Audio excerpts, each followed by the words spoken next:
नमस्कार, मैं हूं प्रवीण दुबे। वादा जो करेगी वो निभाएगी भाजपा, ये स्लोगन आज फिर चरितार्थ तब हुआ जब अब से कुछ घंटे पहले तक कांग्रेसी विधायक रहे रामनिवास रावत ने कैबिनेट मंत्री के तौर पर शपथ ले ली। बाद में उन्होंने विधायकी से इस्तीफा भी दे दिया। तत्काल उन्हें मंत्रालय में कक्ष भी आवंटित हो गया। हालांकि वे इतने उत्साह में थे कि शपथ ग्रहण में स्लिप ऑफ टंग कर गए। लिखा था राज्य के मंत्री बतौर, ये शब्दावली ही है, केंद्रीय मंत्रियों के लिए भी पढ़ा जाता है संघ के मंत्री के तौर पर। खैर, तो रावत जी ने पढ़ लिया राज्य मंत्री के तौर पर, यानी एक दर्जा उन्होंने खुद से अपना छोटा कर दिया। खैर, तत्काल भूल सुधार हुई और दोबारा फिर शपथ कराई गई।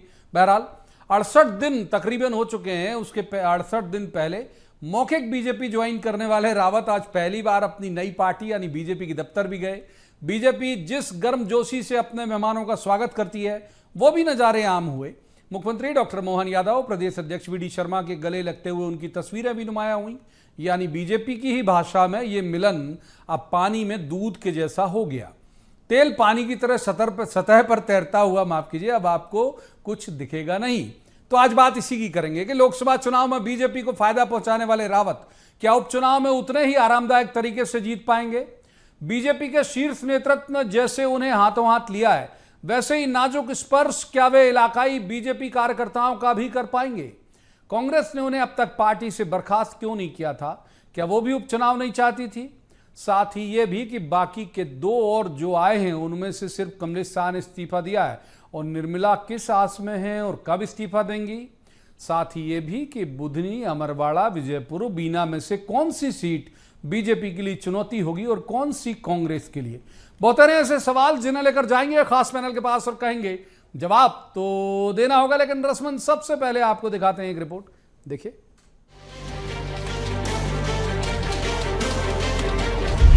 लोकसभा चुनाव के वक्त बीजेपी में मौखिक तौर पर आए और कुछ घंटे पहले तक कांग्रेसी विधायक रहे रामनिवास रावत ने आज मंत्री पद की शपथ ले ली।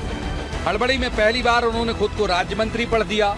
फिर संज्ञान में आते ही दोबारा कैबिनेट मंत्री के तौर पर उन्होंने शपथ ली। रावत श्योपुर में ओबीसी के बड़े चेहरे माने जाते। लोकसभा चुनाव के दौरान रावत को मुरैना क्षेत्र में बीजेपी के प्रचार प्रसार का जिम्मा दिया गया था, जिसका सीधा फायदा बीजेपी को मिला, जिसके बाद अब उन्हें मोहन सरकार में शामिल किया गया। शपथ के बाद उन्होंने अपने विधायक पद से भी इस्तीफा दे दिया, यानी अब वो सीट खाली हो गई जहां से वे चुनकर आए थे। मंत्री पद दिए जाने पर मुख्यमंत्री डॉक्टर मोहन यादव ने कहा, रामनिवास रावत के अनुभव का फायदा पूरे मंत्रिमंडल को मिलेगा। हमारे अपने मध्य प्रदेश सरकार के मंत्रिमंडल में एक नए सदस्य का माननीय महामहिम राज्यपाल के शपथ के साथ आगमन हुआ है। मुझे इस बात की प्रसन्नता कैबिनेट मंत्री के नाते से श्री रामनिवास रावत जी का अच्छा लंबा जीवन है और उनके अपने अनुभव का सरकार को भी लाभ मिलेगा, क्षेत्र की जनता को भी मिलेगा। ग्वालियर अंचल से उनका खासकर के श्योपुर जैसे एक पिछड़े और विकास की संभावना वाले जिले से उनका प्रतिनिधित्व मिल रहा है। मेरी अपनी ओर से उनके इस नए दायित्व की बहुत बहुत बधाई। एक कैबिनेट मंत्री होने के नाते से उनका अनुभव पूरी कैबिनेट को भी मिलेगा। कांग्रेस ने उनके खिलाफ कोई कार्रवाई अब तक की नहीं थी। आज उनके मंत्री बन जाने के बाद कांग्रेस की वही प्रतिक्रिया आई जो अपेक्षित थी। मध्य प्रदेश कांग्रेस प्रदेश मीडिया अध्यक्ष मुकेश नायक ने बीजेपी और रामनिवास रावत पर निशाना साधते हुए कहा कि ये इतिहास में पहली बार हुआ है कि कांग्रेस के विधायक को बीजेपी ने मंत्री पद की शपथ दिलाई है। नायक कह रहे हैं कि लंबे समय से कई बीजेपी कार्यकर्ता विधायक बनने का प्रयास कर रहे थे, उन्हें दबाया गया और संविधान के नैतिक मूल्यों की धज्जियां उड़ाते हुए रामनिवास रावत को बीजेपी ने नवाज दिया।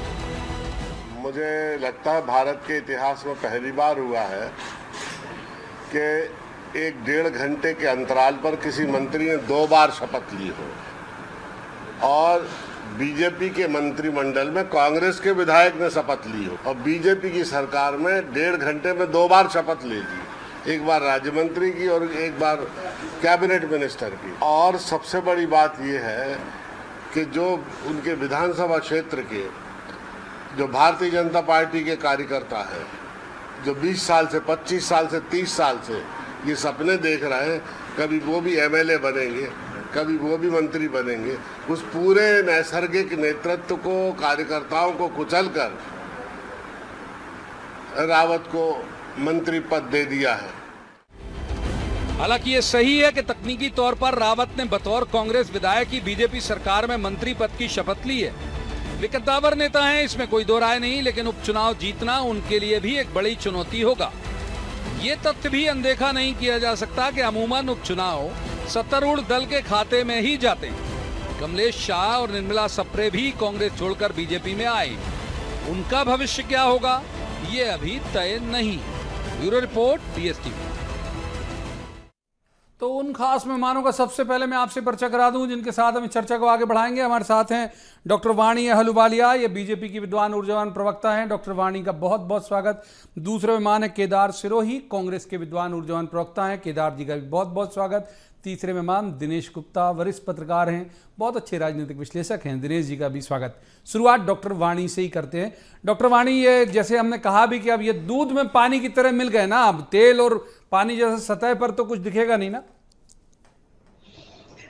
नमस्कार आपको करती हूँ प्रवीण जी, और मेरे बाकी के साथीगण जो इस डिबेट में हैं, और साथ ही में आपके BSTV के श्रोताओं को भी मैं प्रणाम करती हूँ। बिल्कुल नहीं, परिवार का एक सदस्य है जो मोदी जी की रीति नीति से प्रभावित होकर, विकास की नीति से जुड़कर राष्ट्रवाद का काम करने के लिए एक गद्दावर नेता, एक पुराने अनुभवी व्यक्ति, जिन्होंने अभी जो हाल ही में कुछ 68 दिन पहले भाजपा में शामिल हुए और आज एक मंत्री, कैबिनेट मंत्री का दर्जा उन्हें मिला है, तो निश्चित रूप से ये एक अच्छा निर्णय इसलिए मैं मानती हूँ क्योंकि ये जिस क्षेत्र से आते हैं वहां पर विकास की नींव अब रखी जाएगी, वहां पर लोगों को, जनता को फायदा होगा, वहां पर जो हम केंद्र सरकार की और राज्य सरकार की नीतियों का जो हम विस्तार करेंगे वो अब इनके माध्यम से सफलता पूर्वक एक आयोजन होगा उसका। ठीक है, केदार जी को इन करते। केदार जी, आप लोग चाहते तो कार्रवाई कर सकते थे, नहीं किया, वेट करते रहे, तो क्या बाई इलेक्शन नहीं चाह रहे थे, या फिर आपको लग रहा था इन्हें मंत्री नहीं बनाएंगे तो इनका हृदय परिवर्तन होगा, वापस आपकी तरफ आएंगे? आपकी आज नए मंत्री जो कांग्रेस के MLA थे शपथ के वक्त तक, उनके चयन, उनके पदभार ग्रहण करने तक को लेके आपकी टिप्पणी। सर, आपने कहा कि ये दूध और पानी एक साथ मिल जाएंगे, इस तरीके का इनका रिश्ता हो गया है। तो खबर चंबल में ये है सर, सिंथेटिक दूध बहुत ज्यादा बनता है मध्य प्रदेश में, सबसे ज्यादा सिंथेटिक दूध वही बनता है। तो वहां के दूध में जरा थोड़ा बच के रहिएगा, क्योंकि लंबा दिन चलेगा नहीं, और जो वहां का दूध है वो स्वास्थ्य के लिए हानिकारक है। मैं नहीं कह रहा हूँ, ये सरकार की रिपोर्टें कहती है, आप लोगों की रिपोर्ट्स कहती है। तो ये दूध जो है वो, मेरी बहन भले कुछ भी दावे कर ले कि वो उनके आने से, उनके अनुभव का, तो सबसे बड़ा प्रश्न चिन्ह यही आ रहा है, क्या भाजपा के पास में अनुभव वाले लोग नहीं थे? पहली बात। दूसरी बात, वहां पर विकास की नींव रखी जाएगी, ये तो बड़ा अलोकतांत्रिक बात हो गई है, इसलिए कि वहां जिला कलेक्टर है, जिलों के डिस्ट्रिक्ट प्लान है, उनका सारों का जो प्लान होता है उसका एजुकेशन होता है, उसकी मॉनिटरिंग होती है, जिलों के हिसाब से योजनाएं जाती है, जिलों के हिसाब से फंड का एलोकेशन होता है। तो क्या अब तक भारतीय जनता पार्टी ने क्या कांग्रेस के नेताओं से बदला लेने के लिए वहां की जनता को परेशान किया है क्या? ये अगर ऐसा है तो ये बहुत बड़ी चिंता की बात है, और एक तरीके से ये भारतीय जनता पार्टी का जो परिवार का स्लोगन है कि हम पूरे मध्य प्रदेश को परिवार मानते हैं, तो उस परिवारवादी सोच के ऊपर सबसे बड़ा प्रश्न चिन्ह है। विकास बाकी जिलों में कहां विकास है? और उनका अनुभव है तो गोपाल भार्गव जी जैसे, जो गोपाल भार्गव जी जैसे सीनियर भारतीय जनता पार्टी में भी बताते हैं कि संघ से आते हैं, दीक्षित आते हैं, जमीन पर बहुत काम किए होते हैं, अलग अलग संगठनों के लोग होते हैं, 60-65 संगठन है सर, बहुत बारीक से बताते हैं, वो जमीन पे काम करते हैं, राष्ट्र भावना की कोई लालच से काम नहीं करते हैं। तो फिर ये सौदेबाजी, केदार जी इसी विषय को और विस्तारित करेंगे, वो सब मुद्दे आप छू ले रहे हो जो हम अगले सेगमेंट के लिए बचा के रखे हुए। दिनेश जी को इन करते हैं। दिनेश जी, आपकी पहली टिप्पणी आज के इस एकमात्र मंत्री के शपथ ग्रहण पर। देखिए प्रवीण जी, ये जो पूरा घटनाक्रम है, आप एक MLA दल छोड़ता है, फिर सत्ताधारी दल में शामिल हो जाता है और उसे मंत्री बना दिया जाता है, तो ये जो है हम जानते हैं कि इसको बहुत हृदय परिवर्तन नहीं कहते, रीति नीति विचार कैसे आकर्षण नहीं कहते वो, कि ये उसके कारण आ गए हैं। बहुत सारे कारण हैं जो उनकी पार्टी जहाँ जिसको वो छोड़ के आए हैं वो लगा रहे हैं कि उनके कारण भी हो सकता है। अन्यथा आप बताइए कि जब जिस दिन उन्होंने भारतीय जनता पार्टी ज्वाइन की थी उसी दिन विधायक पद से इस्तीफा क्यों नहीं दिया? भाई कमलेश शाह ने भी तो दिया था ना, वो तो एक मोरल ग्राउंड पर उन्होंने कहा कि मैं जिस दल से चुन के आया मैंने छोड़ दिए, अभी भी नहीं दिया। तो आप क्या इस बात का इंतजार कर रहे थे कि जब मंत्री बना देंगे तब मैं विधायक का पद छोड़ूंगा और उसके बाद जब उपचुनाव होगा तो मैं मंत्री पद छोड़ दूंगा? ये कौन सा वो है? उपचुनाव में जो है आप मंत्री पद पर रहते तो जा नहीं सकते, आपको वो भी छोड़ना पड़ेगा। यदि आप समय रहते छोड़ देते, चुनाव होता तो आप उनका भी सम्मान बनता। लेकिन ऐसा लगता है कि वो कहीं ना कहीं इनके अंदर एक डर है कि हम बाई इलेक्शन में जाएंगे तो कोई ऐसा ना हो कि हम हार जाएं, क्षेत्र की जनता के लिए कुछ तो अट्रैक्शन करें। तो इसलिए वो जो है मुझे लगता है कि उन्होंने मंत्री पद मांगा होगा कि हमें पहले मंत्री पद दीजिए तब फिर हम इस्तीफा देंगे। अन्यथा जो है ये बहुत लंबा समय बीत गया है और अभी भी आप देखिए ना कि बहुत सारे उनको लेकर चीज़ें चल रही हैं कि राज्य मंत्री वो इतनी हड़बड़ाहट में क्यों थे? भाई हड़बड़ाहट की कोई आवश्यकता ही नहीं है।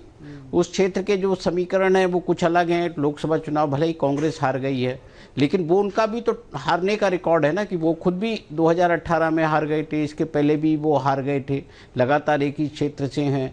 तो बहुत सारी जो राजनीतिक दृश्य है वहाँ की लोकल पॉलिटिक्स कोई भारतीय जनता पार्टी में कम नहीं है, वहाँ भी बहुत पॉलिटिक्स है। कांग्रेस से ज़्यादा गुटबाजी वहाँ देखने को मिलेगी आपको, क्योंकि वहाँ के बहुत सारे कद्दावर नेता हैं जो उनके मंत्री बनाने से मुझे लगता है कि बहुत खुश नहीं होंगे। और ये जो है केवल ग्वालियर चंबल में नहीं, आपको बहुत से इलाके में देखिए कि इसका रिएक्शन भारतीय जनता पार्टी के भीतर बहुत होगा। एक बार इन करते हैं डॉक्टर वाणी को। डॉक्टर वाणी इसका जवाब भी देना चाह रही थी, बहुत देर से उन्होंने बोला भी था कि वो बोलना चाहती हैं। एक मैं ऐड ऑन कर देता हूँ डॉक्टर वाणी की, ये बात सही है कि जो पुराने कार्यकर्ता हैं, नेता हैं, जैसे गोपाल भार्गव, भूपेंद्र सिंह जी, इनकी आस ही नहीं निकलती होगी मन में कि बताइए मतलब हम वंचित रह गए, नए व्यक्ति आए और तुरंत उन्हें सीट मिल गई। मैं प्रवीण जी बहुत बार अपने डिबेट्स में आपके समक्ष पे ये बात रख चुकी हूँ कि भारतीय जनता पार्टी एक कैडर बेस्ड पार्टी है।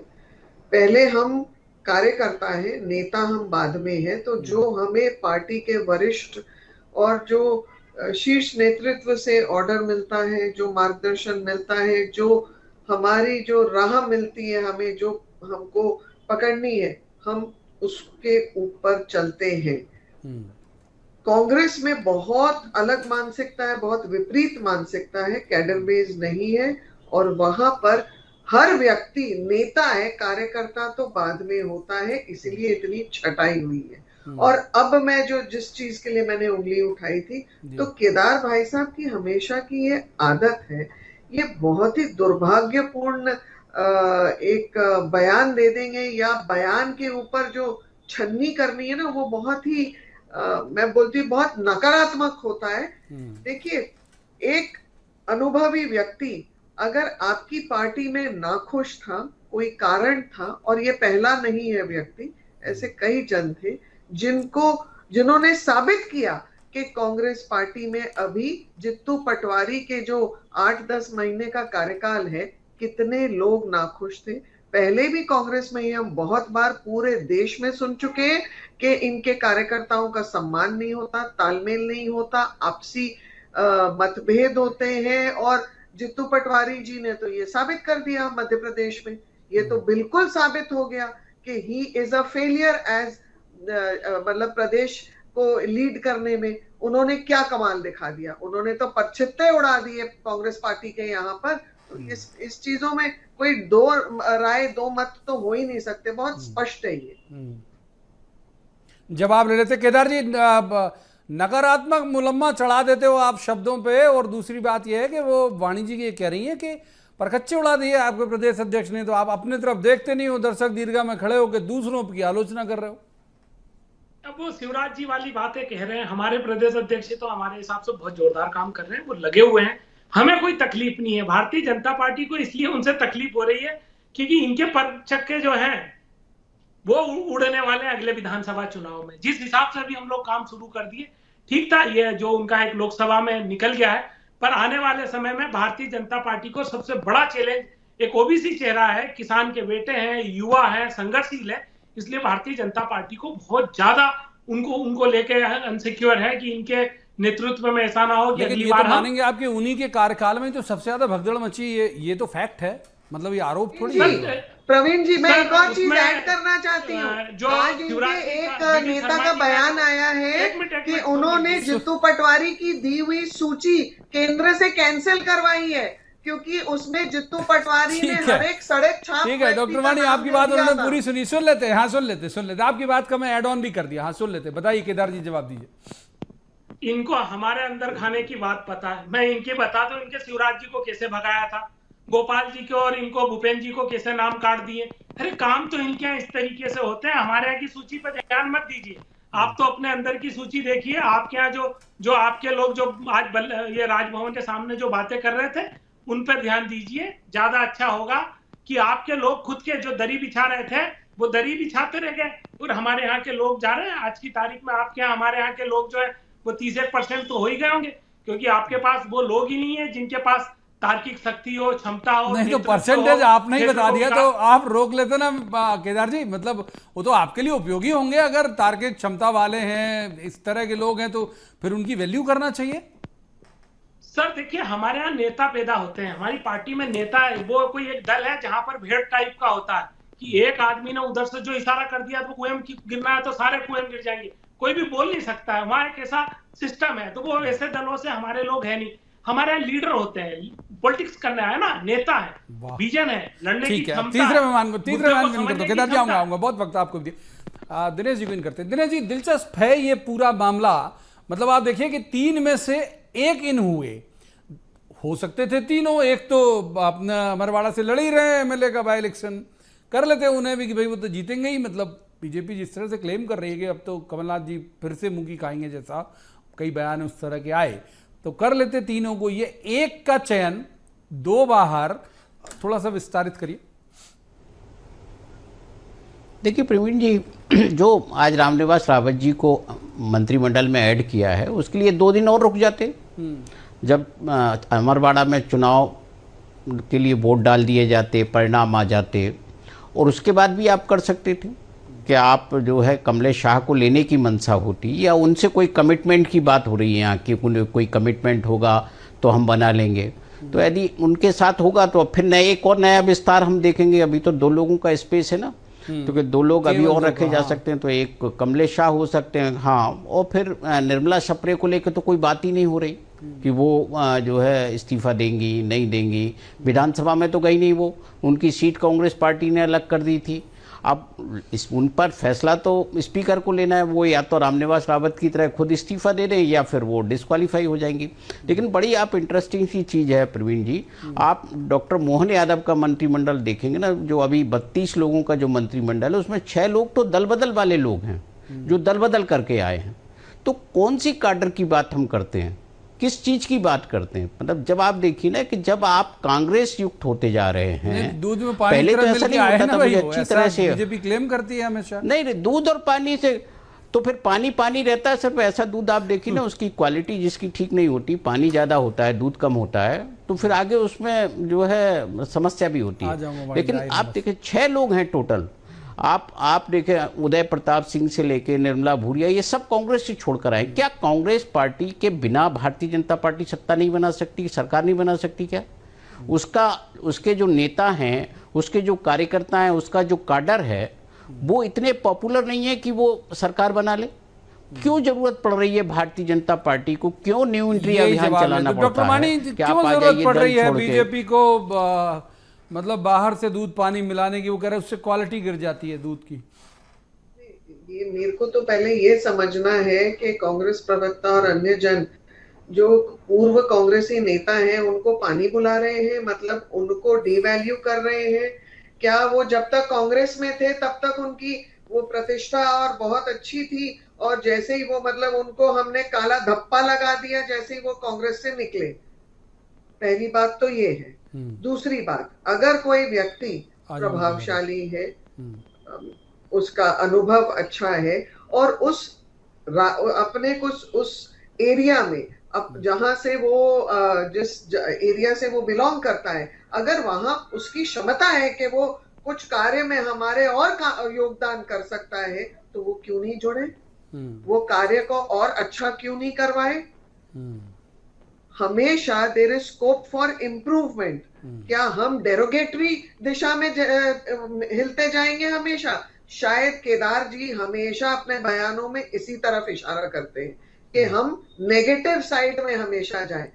भाजपा की मानसिकता ऐसी नहीं है। क्या हम और बेहतर कर सके, उस बेहतर कार्य में और कौन जुड़ सके, क्या उसमें और नए सुझाव क्या आ सके, क्या कार्य की गुणवत्ता और क्या अच्छी और उत्तम हो सके, ये हमें सिखाया जवाब जाता नहीं है देते और केदार जी। हमारी रिजल्ट मानसिकता भी है। ओरिएंटेड लोगों को वो ला रहे हैं, वो कह रहे हैं कि भाई जो आ रहा है वो रिजल्ट दे रहा है, तो चाहे वो किसी भी फील्ड से आए। ऐसा उनके शब्द से नहीं थे, भाव ऐसे ध्वनित हो रहे थे कि भाई जिस भी फील्ड से आएगा उनको लग रहा है कि उनके लिए रिजल्ट ओरिएंटेड है, तो स्वागत है। सर वो दूध और पानी की बात है, मैं कह दूं हमारे लोग तो दूध है, वो उधर भी गए तो भी दूध है, पानी तो उधर ही होगा भारतीय जनता पार्टी में। हालांकि ये अपने इधर मुहावरा के लोग सबसे जो पहले हैं, शिवराज जी ने बोला था कि दूध में पानी की तरह मिल गए, बहुत दिन पहले हाँ, जब तो सिंधिया जी वाला हमारे जो लोग मामला हैं, हुआ था। हाँ सर, बताइए। प्रवीण जी पहले तो इन्होंने हमारे कहा था दागी लोग वहां जा रहे हैं। ये डॉक्टर साहब को मैडम थोड़ा सा पानी वानी भी साथ रखा करिए ना, जब तक पी लिया करिए, मैं बोलूं तब तक ना ठीक बोलिए लगता है। बोलिए मैं बोलिए निर्जला बोलती हूँ। अब सवाल मैडम पानी पी लीजिए जब तक। हाँ बोलिए बोलिए केदार जी बात बोलिए, वो पहले आप मैं- में ही खत्म हो जाएगी डिबेट। बोलिए बोलिए। मेरा ये कहना है कि बेहतर क्या बेहतर हो रहा है ना मध्य प्रदेश में। कर्जा सबसे बेहतर हो चुका है, बेरोजगारी सबसे बेहतर हो चुकी है, किसान आत्महत्या सबसे बेहतर हो आऊंगा, चुकी है, सुन लेते पहले पूरी बात। हाँ मजदूरों के ऊपर जो खराब राशन मिलना है वो कल परसों आपके ही रिपोर्ट आ रही थी, उसमें भी बेहतर हो रहे हैं। बच्चों का इलाज में गड़बड़ी हो रही, इसमें आप बेहतर हो चुके हो। दल बदल करके नया इतिहास रच रहे हो, इसमें आप बेहतर हो चुके हो। मध्य प्रदेश में प्रशासनिक एक तरीके से बेलगाम हो चुके हैं, उसमें आप बेहतर हो चुके हो। आप कहाँ बेहतर नहीं हो। तो तमाम फिर एक सप्लीमेंट्री, फिर डॉक्टर वाणी भी कुछ कहना चाह रहे हैं, जाऊंगा उनके पास। तो केदार जी मैं कह रहा हूँ पब्लिक को कन्विंस क्यों नहीं करा पाते हो आपके? पब्लिक भी बोले ये बात और आपकी तरफ झुक जाए। भाई विधानसभा में भी नहीं झुकी, लोकसभा में भी नहीं झुकी, चुनाव की बात कर रहा हूं। बेबुनियाद इल्जाम है ना। सर, कमलनाथ सरकार थी तब वाणी जी आप सुन लेते जानते हैं ना सुन लेते मैंने आपका भाव वहां तक पहुंचा दिया, सुन लेते हैं। हाँ बोलिए बोलिए केदार जी बोलिए। ओ जी सर, वो कमलनाथ हमारे सरकार गांव ने में ट्रांसफर कहावत है इंडस्ट्री कि बोलने वाले के भुट्टे बिक जाते हैं और जो सही होता है उसका सोना नहीं बिकता। तो भारतीय जनता पार्टी दिन भर झूठ बोल कर लोगों को गुमराह की। अब देखिएगा सर, जिस तरीके से नेशनल लेवल पे परिवर्तन आया, मध्य प्रदेश में भी बड़ा परिवर्तन आएगा। बड़ा परिवर्तन आएगा। दिनेश जी किन करते, दिनेश जी किन करते।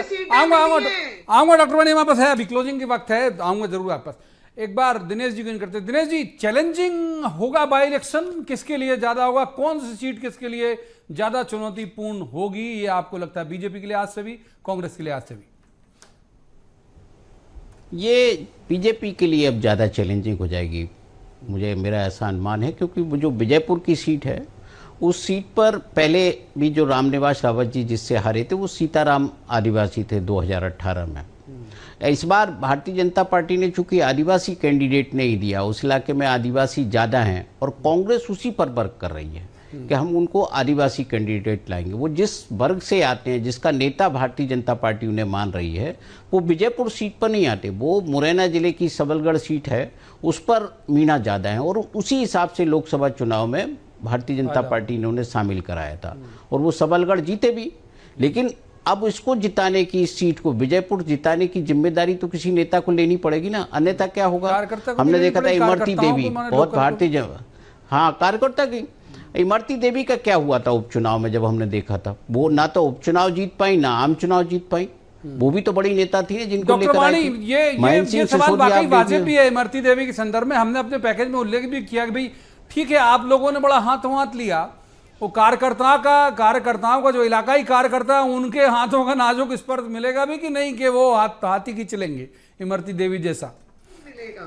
आप जानते हैं कि हम लोग बूथ स्तर पर सबको स्पर्श करके, सबको इसके साथ इस मुहिम में शामिल करके एक टीम बना के चलते हैं और जिसकी सराहना पूरे देश में हुई है कि मध्य प्रदेश में जो बूथ की मैनेजमेंट है, भारतीय माइक्रो मैनेजमेंट है, वो सराहनीय है। मैं अब आपने जो मेरे को बोलने का मौका दिया है, तो केदार जी आप अपने वरिष्ठ नेताओं की बड़ी धज्जियां उड़ाते हैं।